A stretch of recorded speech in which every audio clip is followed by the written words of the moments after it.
too much intellect can be just as dangerous as too much emotion. You don't want to be a drama queen, that leads to disaster. You don't want to just be intellectual, because this will also lead to disaster. Emotion and intellect are just responses, reactions of the brain to your outside world. The fact that you can be self-aware of the fact you're having feelings and thoughts means you're more than just the automatic thoughts and feelings going through your head. So too much intellect can also be dangerous, just like too much emotion. Use them wisely.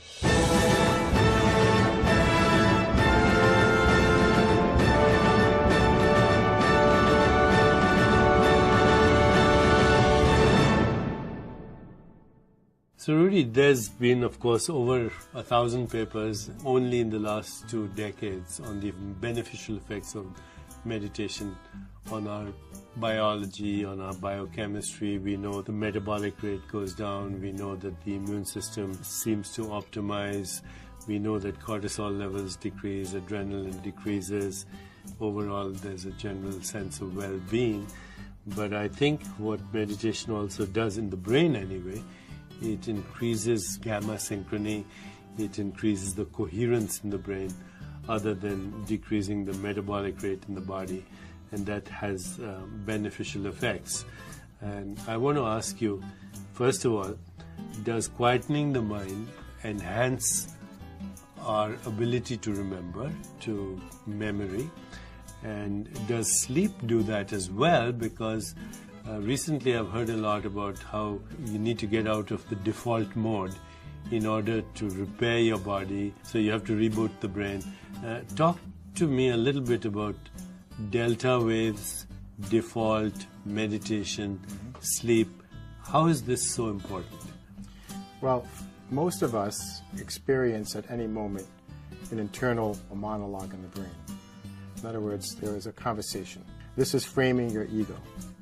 So on one hand, you have emotions, desires, you have fears that are driving you at any moment, so that those desires don't turn into addictions, so that those fears don't turn into pathological phobias.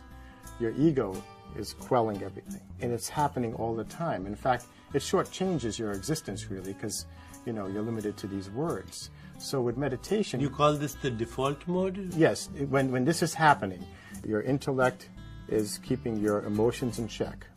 There's a constant internal monologue or dialogue going on in the brain.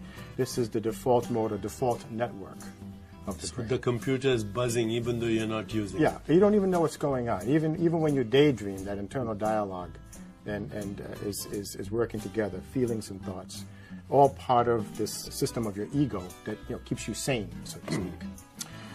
Now, when you meditate, what you're doing is you're turning off that internal dialogue, you're quelling the emotions, you're quelling the thoughts that come along with those emotions.